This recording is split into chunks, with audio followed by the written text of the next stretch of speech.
على أشرف الأنبياء والمرسلين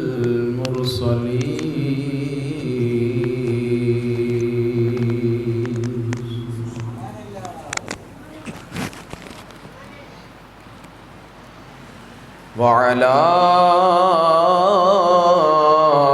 آله وصحبه أجمعين.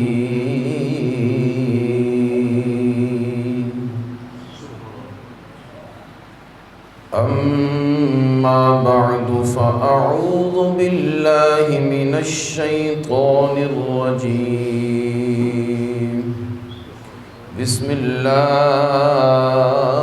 الرحمن الرحيم.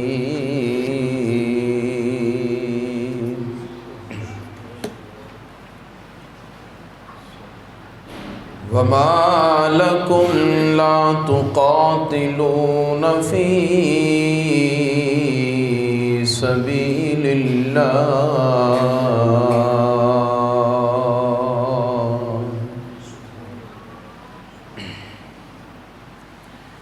وما لكم لا تقاتلون في سبيل الله والمستضعفين من الرجال والنساء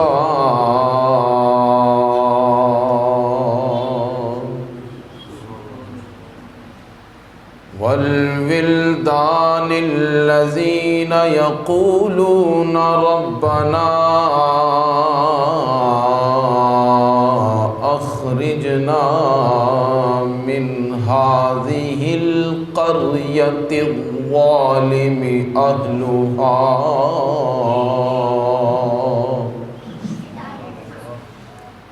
واجعل لنا من لدنك وليا واجعل لنا من لدنك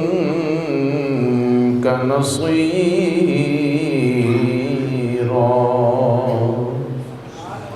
صدق الله مولانا العظيم وبلغنا رسوله النبي الكريم الأمين.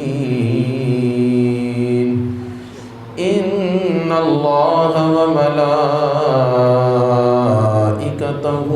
يصلون على النبي يا أيها الذين آمنوا صلوا عليه وسلموا تسليما. الصلاة والسلام عليك يا رسول الله وعلى آلك وأصحابك يا حبيب الله.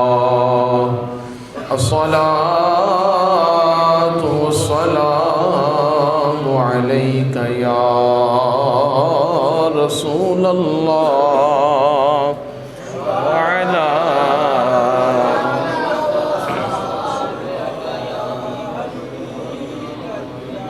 صل على نبينا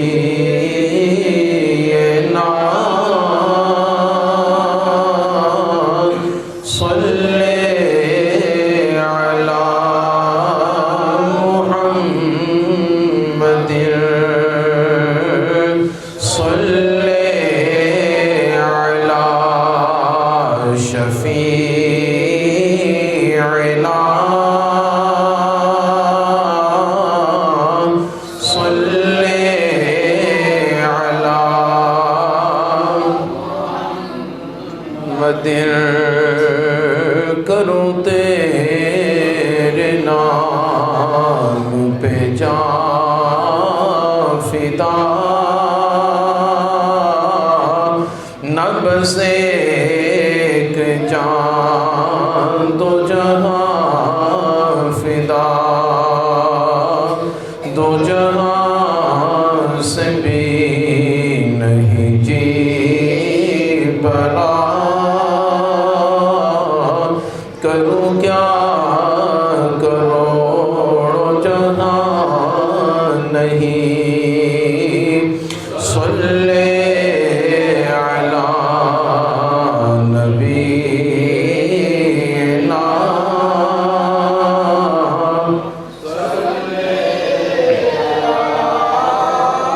محمد، صلی علی شفیعنا، صلی علی محمد، وہ جو نہ تھے تو کچھ نہ تھا، وہ جو نہ ہو تو کچھ نہ ہو، جان ہے وہ جہان کی، جان ہے تو جہان ہے، صلی علی شفیعنا، صلی علی محمد، کروں مدح اہل دول رضا، پڑے اس بلا میں میری بلا، میں گدا ہوں اپنے کریم کا، میرا دین پارائنا نہیں، صلی علی نبینا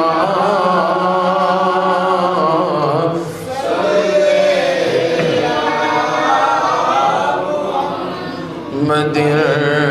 صلی علی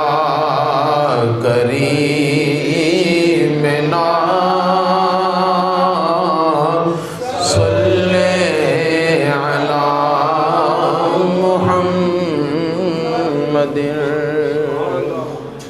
صلی اللہ تعالی علیہ وآلہ وسلم وبارک علیہ۔ اللہ تبارک و تعالی جل جلالہ وعز برہانہ کی حمد و ثنا حضور نبی کریم رؤوف الرحیم تاجدار مدینہ سرور قلب و سینہ احمد مجتبیٰ حضرت سیدنا محمد مصطفیٰ صلی اللہ تعالی علیہ وآلہ وصحبہ وبارک وسلم، آپ کی بارگاہ پر نور میں ہدیہ عقیدت و محبت عرض کرنے کے بعد واجب الاحترام قابل قدر معزز و محتشم سامعین، اللہ تعالیٰ کے فضل اور اس کی توفیق سے جمعۃ المبارک کی ان بابرکت ساعتوں میں، ان مقدس لمحات میں جامع مسجد کے اندر آپ کو اور مجھے حاضری کی سعادت حاصل ہو رہی ہے۔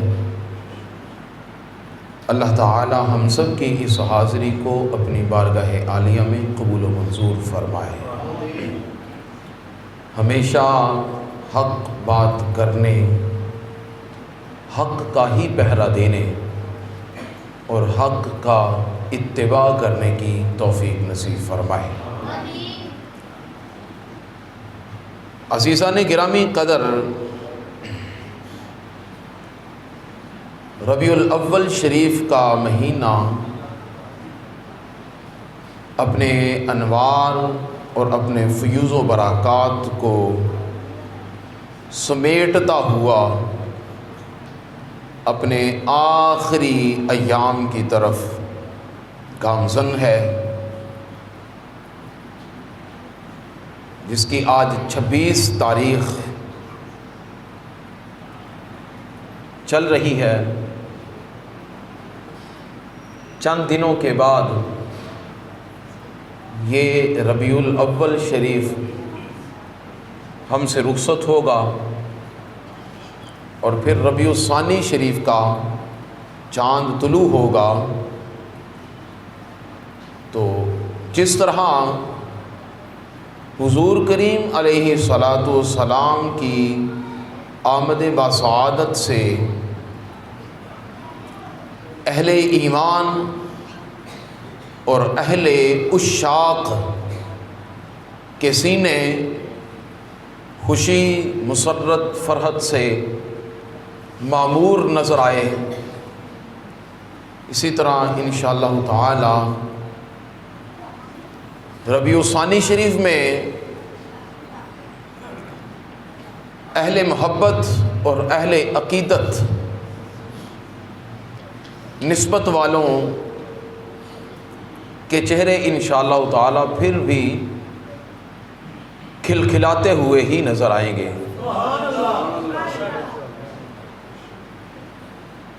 اس لیے کہ ربیع الاول شریف نبیوں کے سردار کا مہینہ ہے اور ربیع الثانی شریف ولیوں کے سردار کا مہینہ ہے۔ وہ رسول اعظم اور یہ غوث اعظم، وہ ربیع الاول آیا تو پہلی بہار آئی، اور جب ربیع الثانی شریف آیا تو حضور کریم علیہ الصلاۃ والسلام کے وسیلے سے غوث اعظم کے صدقے دوسری بہار آئی۔ تو اس اعتبار سے انشاءاللہ تعالی ان لیل و نہار میں، ان ایام میں ہمارا سبق ایسے ہی تسلسل کے ساتھ انشاءاللہ تعالی چلتا رہے گا۔ وقت کے ساتھ ساتھ وقت کے اندر موجود حالات و واقعات کی مناسبت کو ملحوظ خاطر رکھنا لازمی اور ضروری امر ہے۔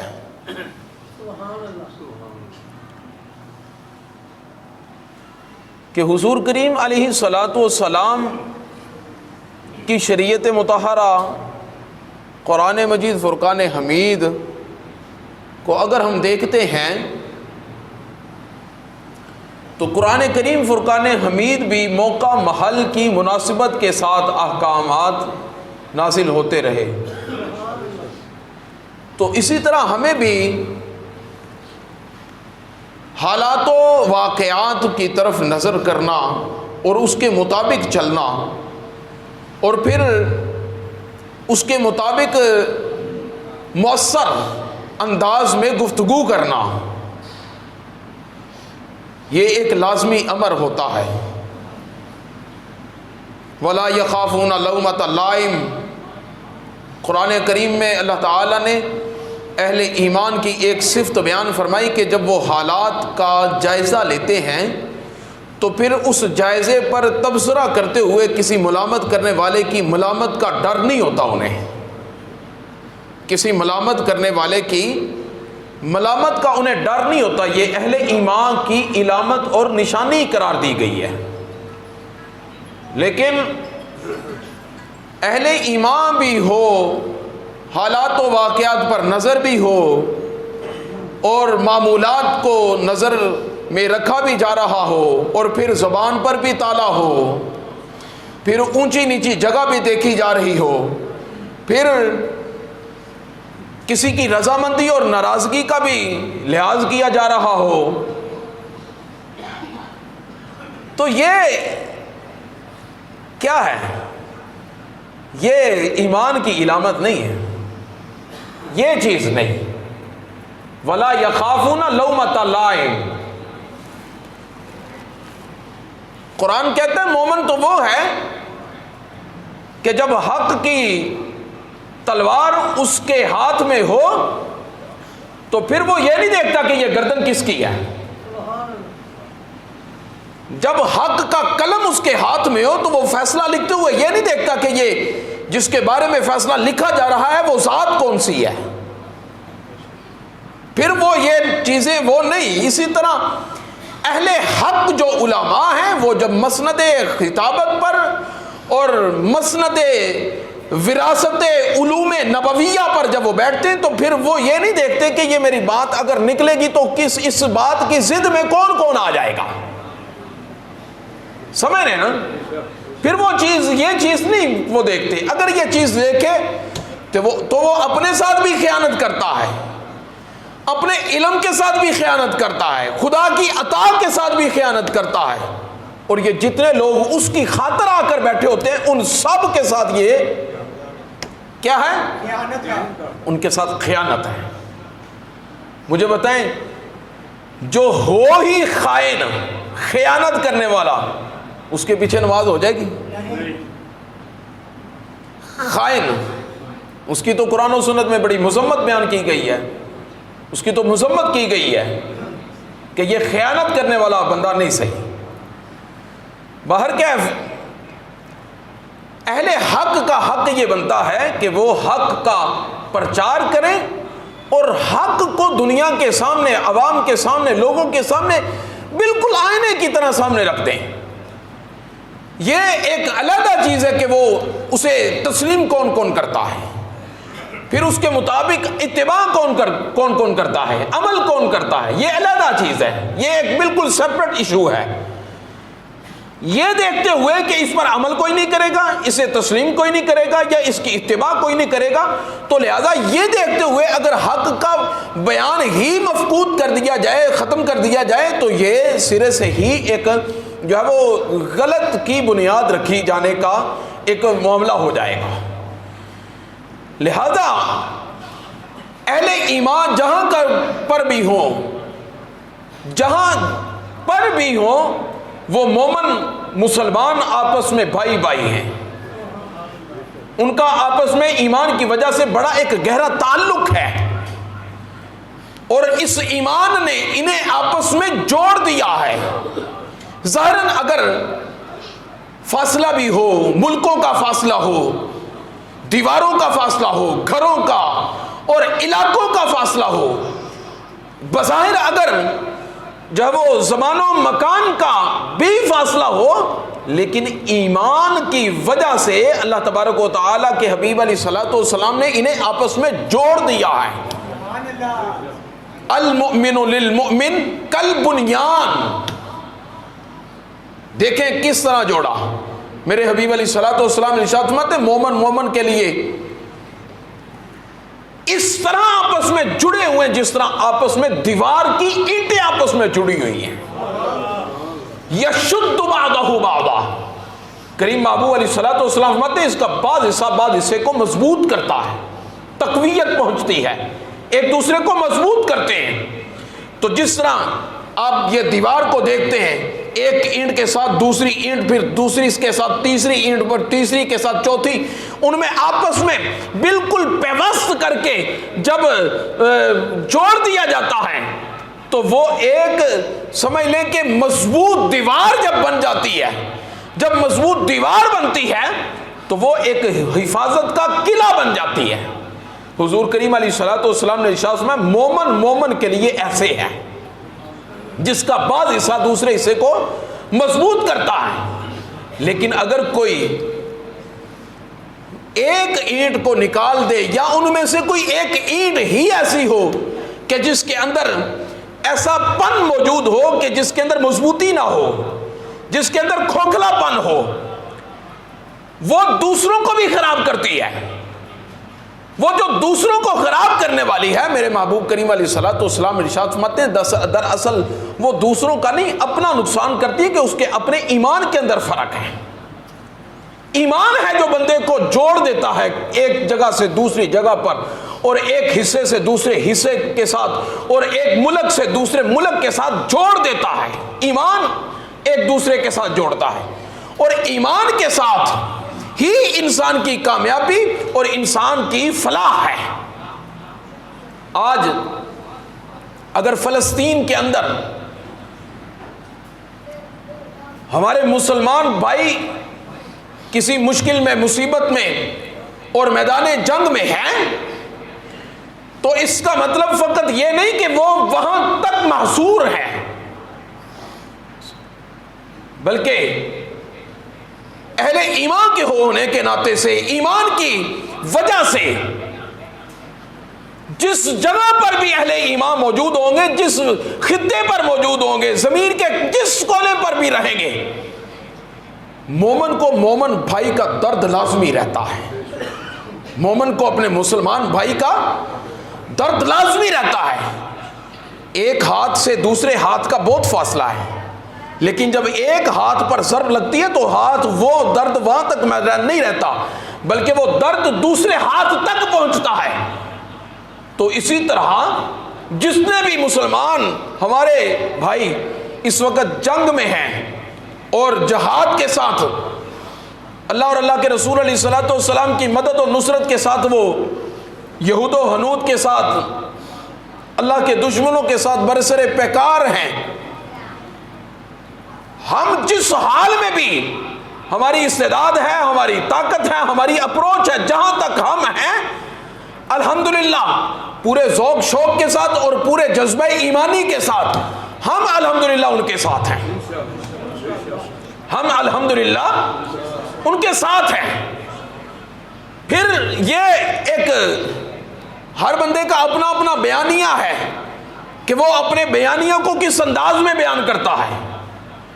عوامی سطح پر تو یہ بیان کسی حد تک مقبولیت کی علامت بن سکتا ہے، لیکن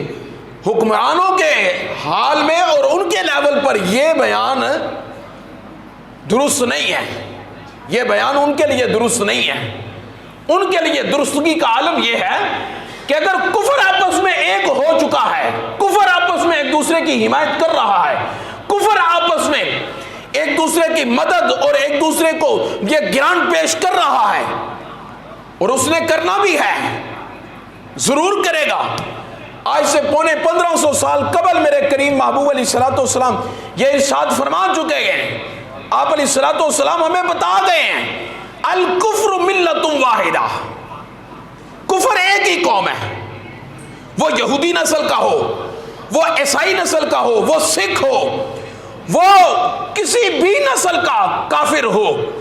لیکن یاد رکھیے گا کافر جب بھی لڑیں گے آپس میں ایک ہو جائیں گے، یہ ایک ہیں، ان سے دھوکہ نہیں کھانا۔ لیکن مسلمانوں کے لیے یہ ایک عبرت کی بڑی بات ہے کہ کفر ایک ہو جائے اور مسلمان ابھی ان کے چہرے دیکھتے رہیں، ان کی طرف تکتے رہیں، ان کی صورتیں دیکھتے رہیں۔ لہذا مسلمانان عالم کے لیے لازمی امر یہ ہے کہ اس وقت اپنے ان مسلمان بھائیوں کا ساتھ دیں اور ان کے ساتھ کھڑے ہوں کہ جنہوں نے آج اس وقت علم جہاد کو بلند کیا، اور یہ انہوں نے آپ سب جانتے ہیں کہ آسانی کے ساتھ نہیں کیا۔ یہ اسرائیل جو امریکہ اور یورپ کی ناجائز اولاد ہے، کہ جس کا اپنا تو وجود اور نام ہی کوئی نہیں، کسی دوسرے کے نام پر وجود میں آنے والی ایسی سازش کہ جس نے مسلمانوں نے عالم کو جو وہ فتنوں میں بپا کر کے رکھا ہے، اور یہ اس لیے فقط کر رہے ہیں کہ وہ مسلمانوں سے بدلہ لینا چاہتے ہیں۔ وہ امریکہ ہو، وہ یورپ ہو، وہ ہندوستان ہو، وہ کوئی بھی ہو، یہ سارے کا سارا کفر مل کر اسرائیل کو جب وہ امداد دے کر اسرائیل کو آگے کر کے، اس حرامی بچے کو آگے کر کے، وہ فقط اپنا بدلہ یہ لینا چاہتے ہیں کہ وہ اسے گریٹر اسرائیل بنانا چاہتے ہیں. اور گریٹر اسرائیل بنانے کے ساتھ ساتھ انہوں نے اپنی کتابوں کے اندر یہ تحریر کیا ہے کہ جس طرح مسلمانوں کے نبی علیہ الصلوۃ والسلام نے ہمیں مدینہ منورہ سے باہر نکالا تھا، حضور کریم علیہ الصلوۃ والسلام نے ہمیں مدینہ منورہ سے باہر نکالا. آقا کریم علیہ الصلوۃ والسلام نے تو انہوں نے ان کو مدینہ سے باہر نکالا، اور پھر حضرت سیدنا فاروق اعظم رضی اللہ تعالی عنہ نے نبی کریم علیہ الصلوۃ والسلام کے حکم پر انہیں عرب سے باہر نکالا. جب انہیں عرب سے باہر نکال دیا تو وہ کہتے ہیں کہ ہم آہستہ آہستہ آہستہ آہستہ اپنے پنجے جو وہ پھیلاتے ہوئے یہاں تک پہنچیں گے کہ اسی عرب کے اندر ہم دوبارہ جا کے آباد بھی ہوں گے، اور اپنی اسرائیل کی سرحد کو پھیلاتے ہوئے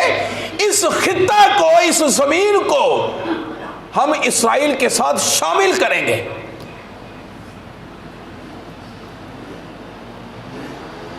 یہ فقط ایک بیانیہ ہی نہیں ہے. اگر آپ کتابیں اٹھا کر دیکھیں، بلکہ آج اس وقت جو ہمارا دور جدید چل رہا ہے، آپ انٹرنیٹ کے اوپر، گوگل کے اوپر آپ گریٹر اسرائیل جب آپ لکھیں گے تو آپ کو اسرائیل کا پورا نقشہ آپ کے سامنے آئے گا. جب آپ کے سامنے وہ نقشہ آئے گا تو آپ اسے زوم کر کے دیکھتے چلے جائیں. انہوں نے پورا نقشہ تیار کیا ہے کہ ہم یہاں تک نہیں رہیں گے، بلکہ ہم نے اس پورے خطہ کو کہ جہاں سے ہمیں نکالا گیا، ہم وہاں تک اپنی سرحد بنائیں گے اور وہاں تک قبضہ کر کے اپنے یہود و ہنود کو آباد کرنے کی کوشش کریں گے.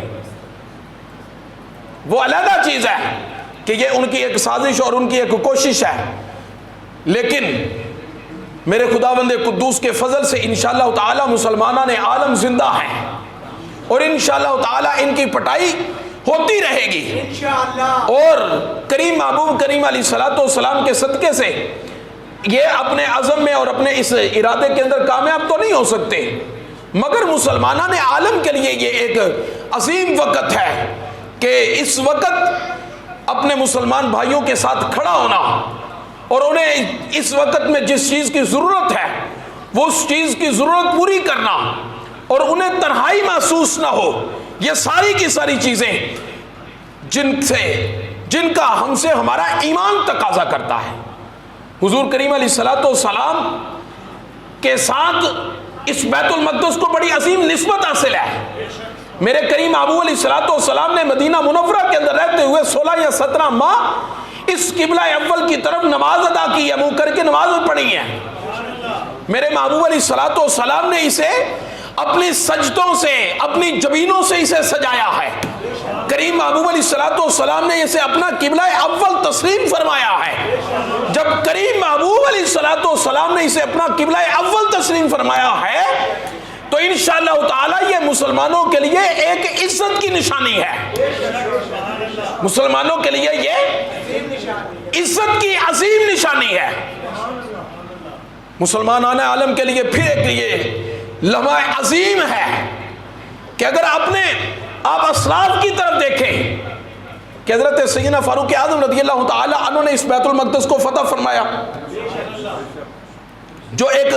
کئی 100 سال تک مسلمانوں کے قبضہ میں رہا. پھر اس کے بعد یہ یہود جب قابض ہوئے تو تقریباً 581 ہجری میں سلطان صلاح الدین ایوبی نے دوبارہ ان صلیبیوں سے جو ہے وہ یہ بیت المقدس واپس لیا اور واپس لے کر مسلمانوں کے سپرد کیا. پھر کئی 100 سالوں تک یہ بیت المقدس، یہ سلطنت عثمانیہ تک تقریباً بیت المقدس جو ہے وہ مسلمانوں کے قبضہ میں رہا. اور یہ مسلمانوں کے قبضہ میں کیوں نہ رہے؟ اس لیے کہ یہ حضرت سیدنا عیسیٰ علیہ الصلوۃ والسلام سے لے کر اوپر تمام انبیاء کرام علیہ الصلوۃ والسلام کا قبلہ اول ہے. حضرت سیدنا ابراہیم علیہ السلام، حضرت سیدنا اسحاق علیہ السلام، حضرت یعقوب علیہ السلام، حضرت موسیٰ علیہ السلام، حضرت داؤد علیہ السلام، حضرت موسیٰ علیہ السلام، عیسیٰ علیہ السلام، سیدنا سلیمان علیہ السلام، یہ سارے ہمارے نبی ہیں، یہ سب ہمارے نبی ہیں، اور ان کی اتباع فقط مسلمانوں پر لازم ہے۔ مسلمان ہونے کے ناطے سے یہ مسلمانوں کا قبلہ اول ہے۔ حضور کریم علیہ السلام نے ان کی بڑی عزت اور عظمت بیان فرمائی ہے۔ آقا علیہ السلام سے جب اس قبلہ اول کے بارے میں پوچھا گیا تو حضرت میمونہ رضی اللہ تعالی عنہ روایت فرماتی ہیں کہ میں نے سرکار دو عالم صلی اللہ تعالی علیہ وسلم سے عرض کی، یا نبی اللہ صلی اللہ تعالی علیہ وسلم، افتنا فی بیت المقدس، فی بیت المقدس، یا رسول اللہ صلی اللہ علیہ وسلم ہمیں بیت المقدس کے بارے میں ارشاد فرمائیے، ہمیں بیت المقدس کے بارے میں ارشاد فرمائیے۔ سنا میرے محبوب علیہ السلام نے کیا ارشاد فرمایا؟ کریمہ آقا علیہ السلام نے ارشاد فرمایا،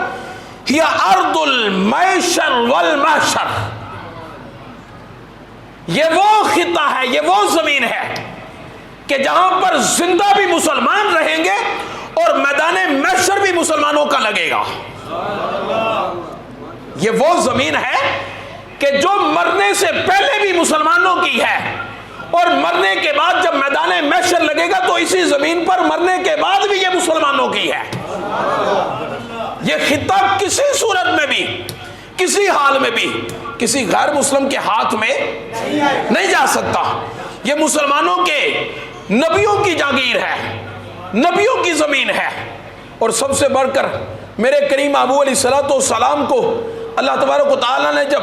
سفر معراج کا عظیم معجزہ عطا کیا تو حضور کریم علیہ السلام نے جب آسمانی سفر شروع فرمایا، زمینی سفر کرتے ہوئے جب آسمانی سفر کا آغاز فرمایا تو کہاں سے فرمایا؟ کہاں سے؟ مسجد اقصیٰ سے۔ مسجد اقصیٰ تجھے کروڑوں سلام کہ ہزاروں زمین پر نشانیاں ہونے کے باوجود، خداوند قدوس کی کروڑوں نشانیاں ہونے کے باوجود اللہ تعالیٰ نے اپنے حبیب علیہ السلام کی سفر معراج کے آغاز کے لیے جس خطہ کو پسند کیا اور جس زمین کو، جس جگہ کو پسند کیا، وہ کوئی اور نہیں، وہ بیت المقدس ہے، وہ مسجد اقصیٰ ہے۔ اور پھر فقط میرے محبوب نہیں، میرے محبوب کریم علیہ السلام تو اس مسجد اقصیٰ میں دولہا بن کر گئے تھے، میرے حبیب تو دولہا بن کر گئے، لیکن حضور کا استقبال کرنے کے لیے اللہ تعالیٰ نے سارے کے سارے نبیوں کو مسجد اقصیٰ میں پہلے سے جمع فرمایا۔ وہ سارے کے سارے نبی علیہ السلام مسجد اقصیٰ کے اندر موجود تھے حضور کریم علیہ السلام کے آنے سے پہلے۔ حضور علیہ السلام نے ان کی طرف اپنا رخ اقدس کر کے انہیں سلام بھی فرمایا، پھر انہیں وہاں پہ امامت فرمائی، نماز ادا کی، اور نماز ادا کرنے کے بعد حضور کریم علیہ السلام نے وہاں سے سفر معراج کا آغاز فرمایا۔ پھر حضور کریم علیہ السلام سے حضرت امام اہل سنت مجدد دین و ملت امام احمد رضا خان بریلوی رضی اللہ تعالی عنہ آپ ارشاد فرماتے ہیں کہ میرے نبی علیہ السلام نے ارشاد فرمایا، حضور علیہ السلام فرماتے ہیں، اوحى اللہ تبارک و تعالی الی یعقوب انی ابعث من الذی من ذریتک ملوکا و انبیاء۔ اللہ تعالیٰ نے حضرت یعقوب علیہ السلام کی طرف وحی فرمائی کہ اے یعقوب انشاءاللہ تعالی، حضرت یعقوب علیہ السلام اللہ تعالیٰ کے نبی ہیں، خالق کائنات نے ان سے فرمایا کہ میں آپ کی ذریت میں سے نبیوں کو بھی بھیجوں گا اور بادشاہوں کو بھی آپ کی ذریت سے بھیجوں گا، آپ کی اولاد میں سے میرے نبی بھی تشریف لائیں گے اور بادشاہ بھی تشریف لائیں گے۔ اور پھر فرمایا کہ حتی ابعث النبی الحرمش الذی تبنا امتہ ہیکل بیت المقدس، یہاں تک کہ آپ کی ذریت میں، آپ کی اولاد میں نبوت کا سلسلہ ایک چلے گا، نبی تشریف لائیں گے، نبیوں کے تسلسل کے اندر آتے آتے آخر میں جو نبی حرمی علیہ الصلوۃ والسلام تشریف لائیں گے، یعنی حرم کے نبی، حضور علیہ الصلوۃ والسلام کی نسبت فرمایا گیا نبی الحرامی، وہ حرامی نبی، حرم شریف کے نبی، مسجد حرام شریف کے نبی علیہ الصلوۃ والسلام جب وہ تشریف لائیں گے تو وہاں الذی تبنا امتہ ہیکل بیت المقدس، دیکھیں حضرت یعقوب علیہ الصلوۃ والسلام کے دور میں آپ کی طرف خالق کائنات نے وحی فرمائی، تو اشارہ کس طرف کیا جا رہا ہے؟ میرا نبی وہ نبی ہے کہ جن کی امت وہ امت ہے جو بیت المقدس کے اشارے کرے گی، جو بیت المقدس کی بنیاد رکھے گی، جو بیت المقدس کو دوبارہ سے ایک مرتبہ پھر سے آباد کرے گی۔ میرے محبوب علیہ الصلوۃ والسلام کی یہ امت، یعنی کہ اللہ تبارک و تعالیٰ نے اپنے محبوب علیہ الصلوۃ والسلام کے وسیلے سے اس امت کو یہ شرف بخشا ہے کہ اس امت میں سے انشاءاللہ تعالیٰ کئی ایسے غازی نکلیں گے، کئی ایسے مجاہد نکلیں گے، کئی ایسے خدا کے بندے نکلیں گے، انشاءاللہ تعالیٰ ان نامرادوں کو مار کر بھگائیں گے اور بیت المقدس کو آزاد کرائیں گے۔ یہ بیت المقدس آزاد ہوگا اپنے حبیب علیہ الصلوۃ والسلام کے صدقے سے۔ اور پھر فرمایا کہ وَهُوَ آخِرُ الْأَنْبِيَاءِ اسمہ احمد، اے یعقوب علیہ الصلوۃ والسلام، آپ کو جس نبی کے علیہ الصلوۃ والسلام کے بارے میں کہا جا رہا ہے یہ سب سے آخر میں تشریف لائیں گے اور ان کا نام نامی اسم گرامی احمد ہوگا۔ اللہ تبارک و تعالیٰ نے حضرت یعقوب علیہ الصلوۃ والسلام سے یہ ساری کی ساری چیزیں بیان فرمائی۔ پھر میرے محبوب علیہ الصلوۃ والسلام سے جب مسجد اقصیٰ کے بارے میں پوچھا گیا تو حضور علیہ الصلوۃ والسلام سے پوچھا گیا کہ یا رسول اللہ صلی اللہ علیہ وسلم، زمین پر سب سے پہلی کون سی مسجد بنائی گئی ہے؟ روئے ارض پر، زمین پر سب سے پہلی مسجد کون سی بنائی گئی ہے؟ اب یہ سوال جو ہے ذرا غور کریں تو آپ کو سمجھ آئے گی کہ یہ سوال کس سے کیا جانا چاہیے۔ عرب کے باشندے حضور کریم علیہ الصلوۃ والسلام سے سوال کر رہے ہیں، یا رسول اللہ زمین پر سب سے پہلی کون سی مسجد بنائی گئی ہے؟ اب حضور کریم علیہ الصلوۃ والسلام اگر وہ بتقاضۂ بشریت ہی دیکھتے، اگر وہ حضور علیہ الصلوۃ والسلام کو اپنے جیسا ہی دیکھتے تو انہیں تو پتہ ہے کہ میرے محبوب علیہ الصلوۃ والسلام کی عمر شریف بالفرض اس وقت اعلان نبوت فرمایا تو 40 سال ہے، اس سے اوپر گئی ہے تو عمر کے یہ حصے گزرے ہیں، یہ سال گزرے ہیں۔ اب ان سالوں سے قبل کا کوئی سوال اگر آپ سے کر دے کہ بھئی آپ کی عمر اگر 100 سال ہے آپ کی عمر، تو آپ سے اگر کوئی 200 سال پرانا سوال کرے، آپ سے اگر کوئی 300 سال پرانا سوال کرے، آپ کہیں گے کہ بھئی میری عمر کا یہ حصہ ہے لہذا اس کے اندر اندر آپ مجھے جواب سوال کریں آپ کو یہ ملے گا۔ لیکن وہ کریم محبوب علیہ الصلوۃ والسلام سے کیا سوال کر رہے ہیں؟ اہل محبت ذرا سوچ کر ذوق لے، حضور سے پوچھ رہے ہیں یا رسول اللہ زمین پر سب سے پہلی مسجد کون سی ہے؟ وہ پوچھ ہی اس لیے رہے ہیں کہ خالق کائنات نے سب سے پہلے مصطفیٰ کو بنایا، پھر کل کائنات مصطفیٰ کے سامنے بنائی۔ جب سارا کچھ مصطفیٰ کے سامنے بنا ہے، یہ زمین و آسمان مصطفیٰ کے سامنے، یہ عرش و کرسی مصطفیٰ کے سامنے، یہ لوح و قلم مصطفیٰ کے سامنے، یہ نبی رسول مصطفیٰ کے سامنے، یہ جبریل و اسرائیل مصطفیٰ کے سامنے، یہ سارے ملائکہ مقربین مصطفیٰ کے سامنے، جب کائنات کا ذرہ ذرہ مصطفیٰ کے سامنے بنا تو پھر حق بنتا ہے پوچھا جائے یا رسول اللہ مسجد زمین پر پہلی مسجد کون سی بنائی گئی؟